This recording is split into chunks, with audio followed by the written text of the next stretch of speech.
నమస్కారం వార్తలకు స్వాగతం. ముందుగా ముఖ్యాంశాలు. మాజీ మంత్రి కేటీఆర్ ప్రెస్ మీట్, పలు అంశాలపై వివరణ.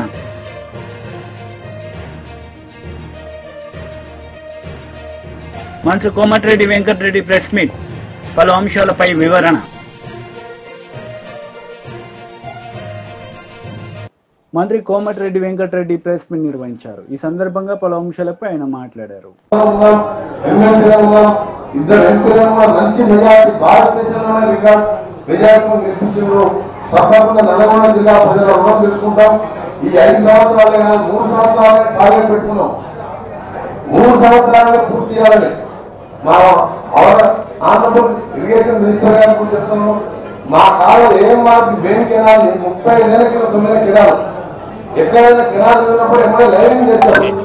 లైనింగ్ చేసి వదిలిపెట్టక మీరు ఇలా సంవత్సరానికి 100 కరెంటు బిల్లు వస్తుంది. వాటికి లిఫ్ట్ చేయాలంటే అదే నీకు లైనింగ్ ఉంటే ఇక్కడ ఆన్ చేసిన 1 డేలో నీకు నగరికల్ వరకు రీచ్ అవుతుంది.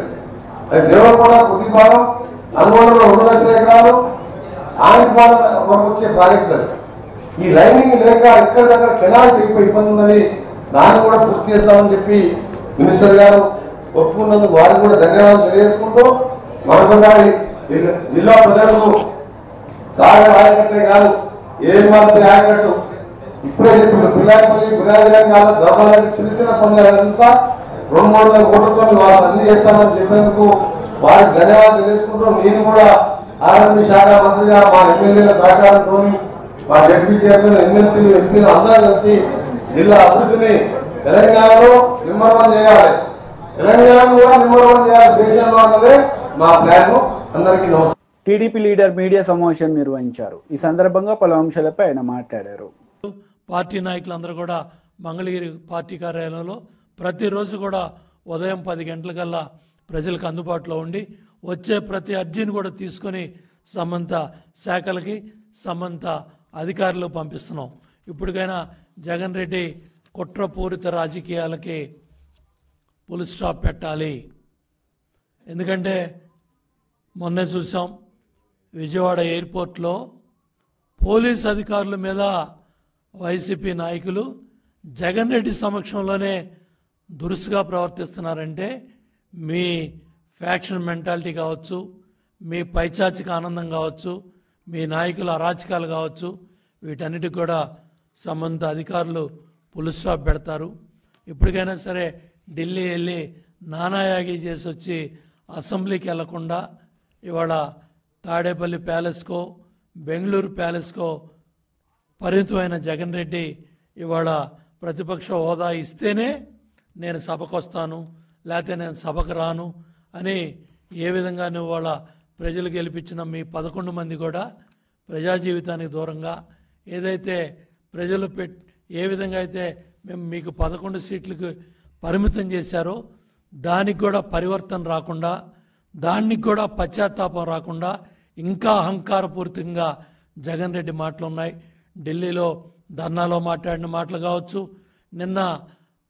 మొన్న విజయవాడ ఎయిర్పోర్ట్లో మీ నాయకుల ప్రవర్తన కావచ్చు, ఇవన్నీ కూడా బట్టబయలవుతూ ఉన్నాయి.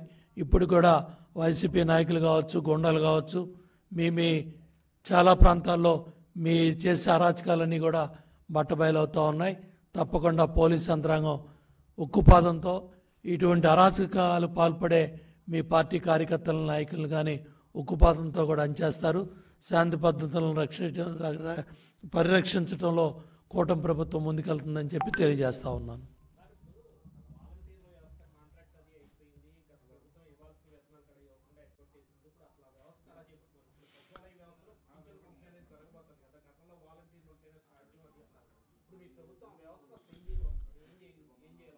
తెలుగుదేశం ప్రభుత్వ హయాంలో వ్యవస్థాపక అధ్యక్షులు స్వర్గీయ నందమూరి తారక రామారావు గారు చైతన్య రథం మీద వెళ్తూ ఉంటే కాళ్ళకు చెప్పులు లేకుండా వృద్ధులు, పెద్దవాళ్ళు, అవ్వల తాతలు ఆయన చైతన్య రథం వెంబడబడి పరిగెడతా ఉంటే ఇంత మండుటెండలో వాళ్ళు కాళ్ళకు చెప్పులు లేకుండా ఆ విధంగా పరిగెడతా ఉన్నారు. వాళ్ళ కళ్ళల్లో పేదరికం కనపడుతుందని ఆ మహానుభావుడు నెలకు 30 రూపాయలతో ప్రారంభం చేసిన ఈ పింఛన్ దాన్ని చంద్రబాబు నాయుడు గారు 75 రూపాయలు, తర్వాత 200 రూపాయలు, ఏదైతే గత ప్రభుత్వం 1000 రూపాయలు పెంచడానికే నానాయాగి చేసి 60 నెలలు ఒక్కొక్క పింఛన్దారుడికి 35,000 రూపాయలు పైగా జగన్ రెడ్డి ప్రభుత్వం నష్టం చేసింది.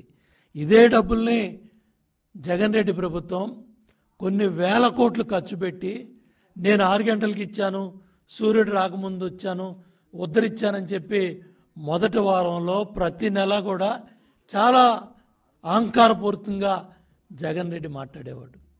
ఇవాళ చంద్రబాబు నాయుడు గారి ప్రభుత్వం ఎంతో సమర్థవంతంగా ఉన్న ప్రభుత్వ అధికారులతో, ప్రజాప్రతినిధులతో తెల్లవారుజామున 5 గంటల నుంచి 6 గంటలకి ఇప్పుడు దగ్గర దగ్గర 94%, 95% తీసుకెళ్లారంటే ఇవాళ ప్రజలు ఆలోచన చేయాలి. ఏ ప్రభుత్వం సమర్థవంతంగా ఉన్న అధికార యంత్రాంగాన్ని వాళ్ళ సేవల్ని సమర్థవంతంగా ఉపయోగించుకొని ప్రజాధనాన్ని సేవ్ చేసి ఉన్న వ్యవస్థలతోనే గ్రామాల్లో ఉన్న పంచాయతీ సెక్రటరీలు కావచ్చు, సచివాలయ ఉద్యోగస్తులు కావచ్చు, ప్రభుత్వ అధికారులు కావచ్చు, కలెక్టర్ దగ్గర నుంచి, మంత్రుల దగ్గర నుంచి, ఎమ్మెల్యేల దగ్గర నుంచి, ఎమ్మెల్సీల దగ్గర నుంచి, ప్రజాప్రతినిధులు, సర్పంచుల దగ్గర నుంచి, ఎంపీటీసీలు, జడ్పీటీసీలు, జడ్పీ చైర్మన్లు, ఎంపీల దగ్గర నుంచి ప్రతి ఒక్కళ్ళు కూడా భాగస్వాములై ఇవాళ దగ్గర దగ్గర 60 లక్షల మంది పైగా పింఛన్దారులకు ఆ డబ్బు వాళ్ళ చేతుల్లో పెట్టడం జరిగింది. కాబట్టి ఇవాళ మీరు అడిగిన ప్రశ్న కూడా కోర్టు పరిధిలో ఉంది.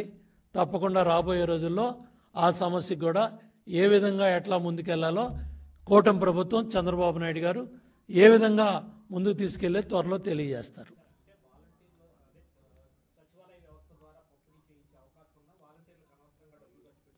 ఇవాళ ఏదైతే ఉన్న వ్యవస్థలను సమర్థవంతంగా ఉపయోగించుకొని అటు సచివాలయ ఉద్యోగస్తులు కావచ్చు, ప్రభుత్వ ఉద్యోగస్తులు కావచ్చు, ప్రజాప్రతినిధులు కావచ్చు, దేశంలో ఏ రాష్ట్రంలో కూడా ఇంత సమర్థవంతంగా ఎక్కడా జరగల. ఇవాళ తెలుగుదేశం, జనసేన, బీజేపీ ప్రభుత్వం, కూటమి ప్రభుత్వం చంద్రబాబు గారి నాయకత్వంలో ఒకే రోజులో 60 లక్షల మందికి ఇప్పటికే పింఛన్దారులు డబ్బు వెళ్ళింది. ఇది నభూతో నభవిష్యత్. ఒక రోజులోనే ఈ కార్యక్రమం పూర్తి చేయాలనే పట్టుదలతో యంత్రాంగం ముందుకెళ్తా ఉంది.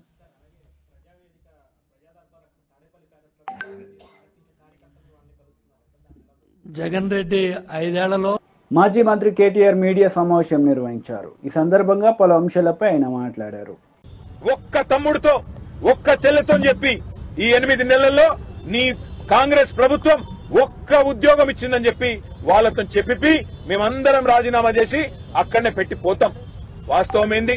ఇప్పుడే పల్లా రాజేశ్వరరెడ్డి గారు చెప్పినట్టు మందికి పుట్టిన బిడ్డలు మా బిడ్డలు అని చెప్పుకుంటూ ఇవాళ కేసీఆర్ ప్రభుత్వం ఇచ్చిన 30-40 వేల ఉద్యోగాలు కాగితాలు మాత్రం నువ్విచ్చి ఇవాళ డ్రామా ఏదైతే ఆడుతున్నావో రేవంత్ రెడ్డి, నేను అందుకే అంటున్నా, నీది డ్రామా కాకపోతే, నీది అబద్ధం కాకపోతే, నువ్వు ఇచ్చిన ఉద్యోగాలు నిజమే అయితే నువ్వు వస్తావా, నీ రాహుల్ గాంధీ వస్తాడా? రండి, సిటీ సెంట్రల్ లైబ్రరీకి వస్తారా, అశోక్ నగర్ కు వస్తారా, ఉస్మానియా యూనివర్సిటీకి వస్తారా, ఎక్కడికి వస్తే అక్కడికి రండి. రేవంత్ రెడ్డి మళ్ళీ అంటుంటాడు మగాళ్ళు అయితే అని.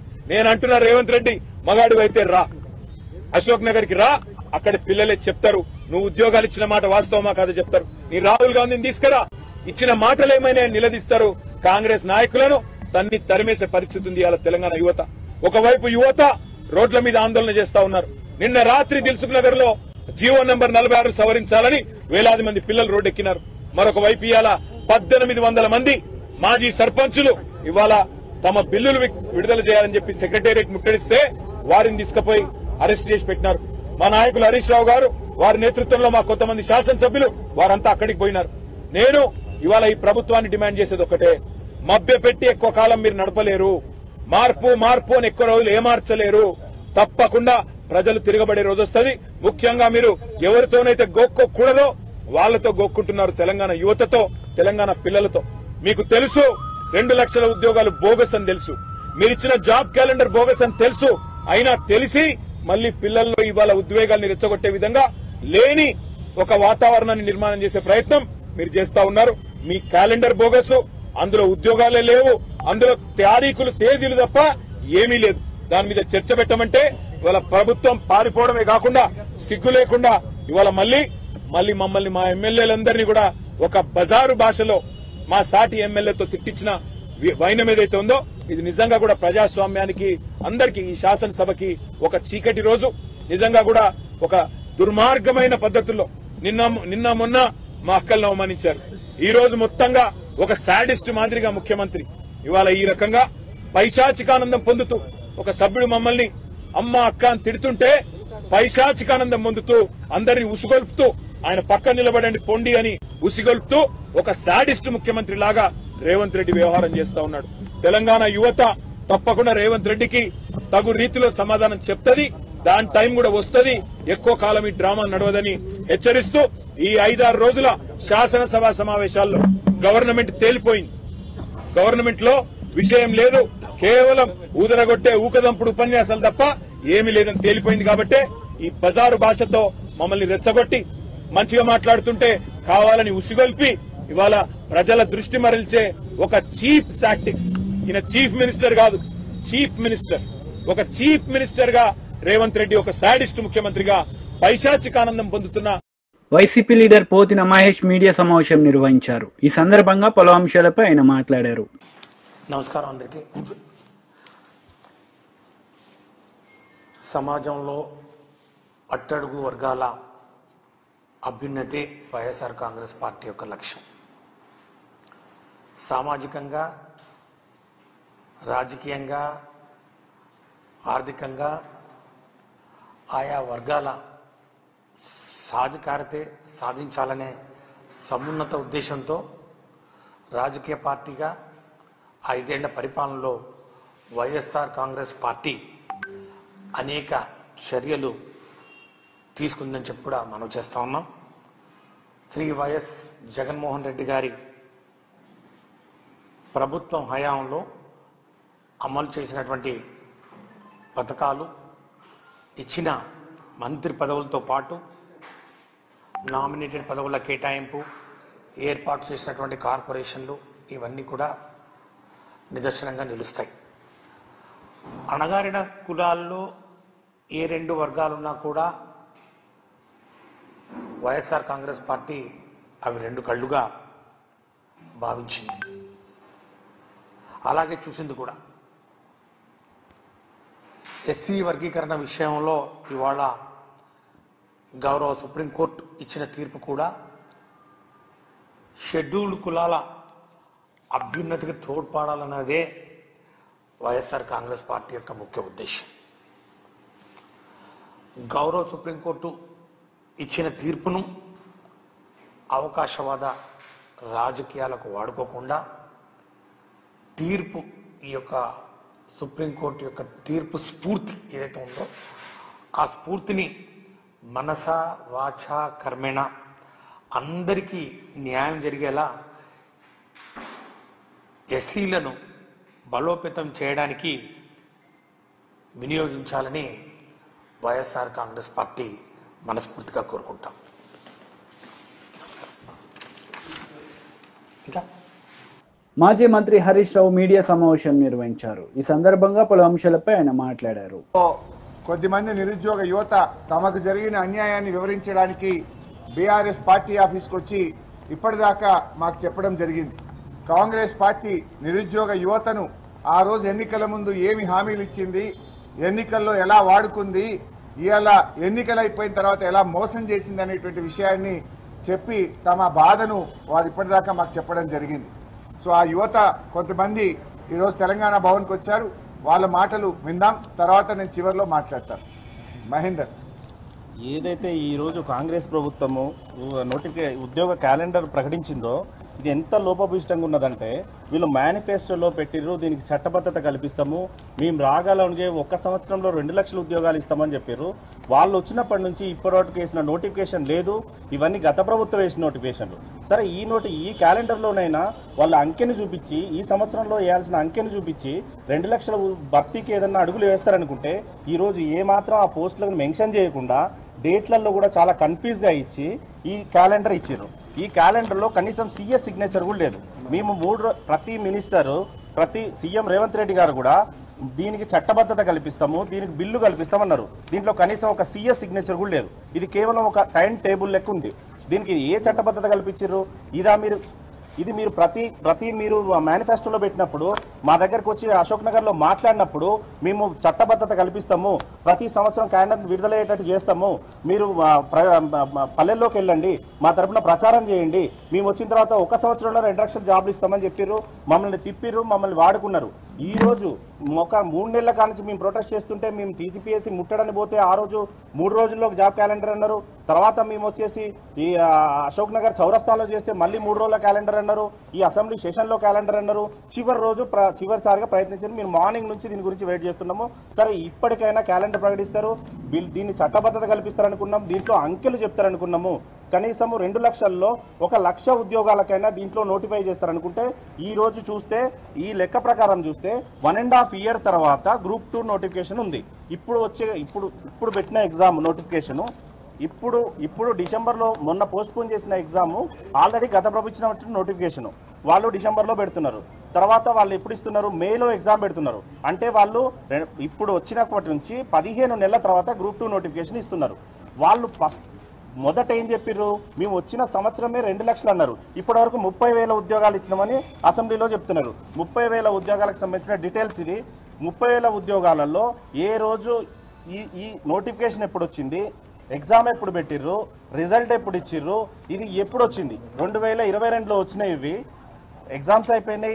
ఈ పోలీస్ కానిస్టేబుల్కి వీళ్ళకి ఫిజికల్ టెస్ట్ అయిపోయింది. ఇవన్నీ అయిపోయినాయి. కేవలం నియామక పత్రాలు ఇచ్చి ఇవి మేమిచ్చినామని చెప్పుకొని 30,000 ఉద్యోగాలు మేమిచ్చినామని చెప్పుకొని వాళ్ళ ఖాతాలు వేసుకున్నారు. సరే అప్పటికి కూడా నిరుద్యోగులు క్యాలెండర్లో ఇంకా 1,70,000 ఉద్యోగాలు ఇస్తారేమో లేదా 1,00,000 ఉద్యోగాలు ఇస్తారేమో అనుకున్నారు. ఈ రోజు చూస్తే క్యాలెండర్లో కనీసం ఒక అంకె కూడా లేదు. అంటే ఇది కేవలం ఒక టైం టేబుల్ లెక్క ఉంది. ఒకటే దానిని గ్రూప్ 1 ఒక కాలంలో ఇవ్వాల్సిన గ్రూప్ 1ని ఒక కాలంలోనేమో నోటిఫికేషన్ డేట్ ఇచ్చిర్రు, ఒక కాలంలోనేమో ప్రిలిమ్స్ డేట్ ఇచ్చిర్రు, ఒక కాలంలోనో మెయిన్స్ డేట్ ఇచ్చిర్రు. అంటే ఊరికే డొల్ల కోసం ఇది కేవలం మమ్మల్ని మభ్య పెట్టడానికి ఇచ్చిర్రు. దీన్ని చూసిన తర్వాత మాకు ఇంకా నిరాసక్తి ఉంది. రాహుల్ గాంధీ గారు అశోక్ నగర్కి వచ్చి చెప్పింది మేము క్యాలెండర్ ఇస్తామని చెప్పింది ఈ క్యాలెండర్ గురించా? ఇది మేనిఫెస్టోలో పెట్టారు. ఈ మేనిఫెస్టోలో ఉన్న డేట్లు ఈ డేట్లు సరిపోవట్లేవు. మీరు చెప్పింది ఇక్కడ చేసింది సరిపోవట్లేవు. ఇది దీనికోసమా మేము ఇన్ని రోజులు మీరు మమ్మల్ని వాడుకున్నది? దీనికోసమా రాహుల్ గాంధీ అశోక్ నగర్కి వచ్చింది? దీనికోసమా మీ కాంగ్రెస్ వాళ్ళు మొత్తం మా వెంబడి తిరిగింది? మేము సపోర్ట్ చేసినాం, మీకు మేము ఇస్తామని చెప్పిర్రు. సరే ఆశపడి మీరు ఇస్తారు కదా అని చేసినాము. ఇప్పటి వరకు నోటిఫికేషన్ ఇవ్వకపోగా మీరు వచ్చిన తర్వాత ఈ 30,000 తీసేస్తే మీ ఎగ్జామ్ స్టార్ట్ అయ్యేది ఒక 1 year తర్వాత, 1.5 year తర్వాత. అంటే మీరు 1 yearలో 2 లక్షలు ఇస్తానంటారు, 1.5 year తర్వాత మీరు స్టార్ట్ అవుతుంది. 5 సంవత్సరాల్లో కూడా 2 లక్షలు ఇచ్చే పరిస్థితి లేదు. వచ్చే సంవత్సరంలో కూడా ఈ క్యాలెండర్ ప్రకారం చూస్తే దేంట్లో కూడా 30,000 నిండే పరిస్థితి లేదు. అంటే వీళ్ళు ఇచ్చిన 2 లక్షలు గాలికి వదిలేసి కేవలం. బీజేపీ లీడర్ మీడియా సమావేశం నిర్వహించారు. ఈ సందర్భంగా పలు అంశాలపై ఆయన మాట్లాడారు. రాష్ట్ర ప్రధాన కార్యదర్శి జగన్మోహన్ రెడ్డి గారు, అలాగే నాగారం కౌన్సిలర్ అయినటువంటి శ్రీనివాస్ గౌడ్ గారు ప్రత్యేకంగా పాల్గొంటున్నారు. రాష్ట్ర ప్రభుత్వం ఇటీవల హైదరాబాదు చుట్టూ పరిధిలో ఉన్నటువంటి అనేక ప్రాంతాలని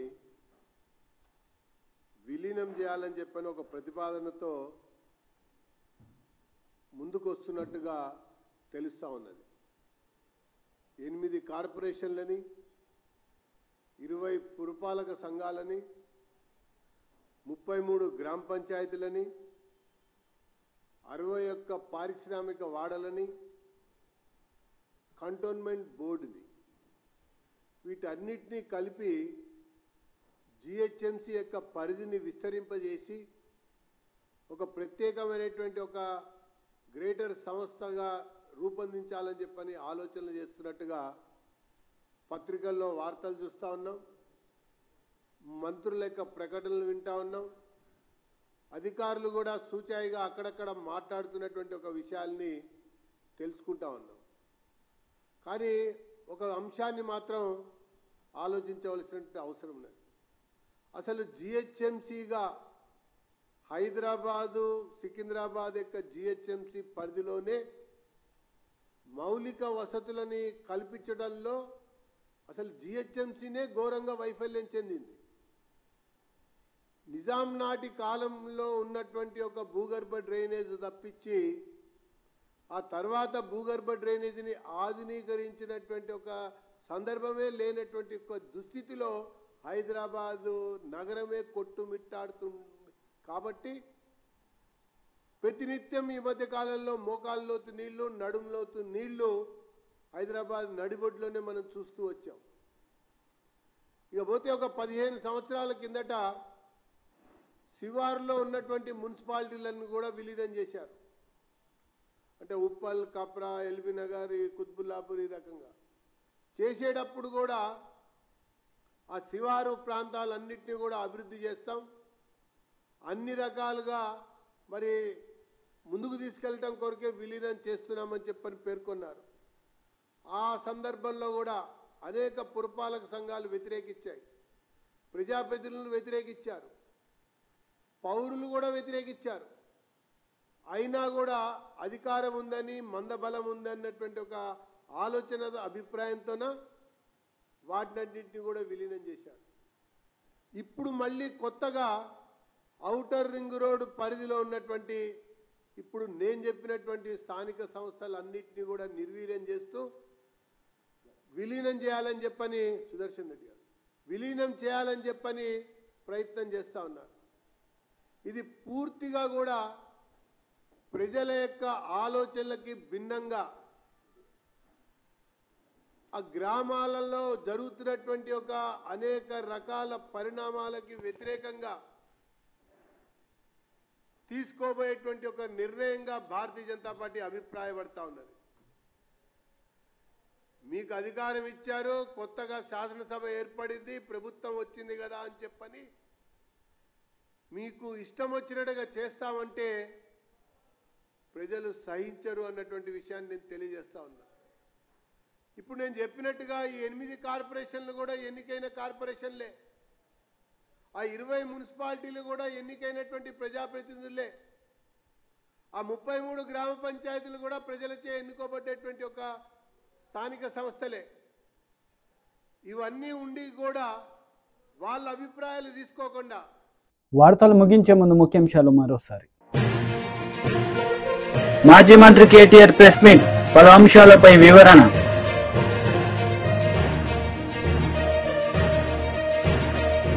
మంత్రి కోమటిరెడ్డి వెంకటరెడ్డి ప్రెస్ మీట్, పలు అంశాలపై వివరణ. ఈ వార్తలు ఇంతటితో సమాప్తం. తిరిగి ప్రసారమయ్యే వార్తలు మళ్ళీ కలుద్దాం. అంతవరకు సెలవు. నమస్తే.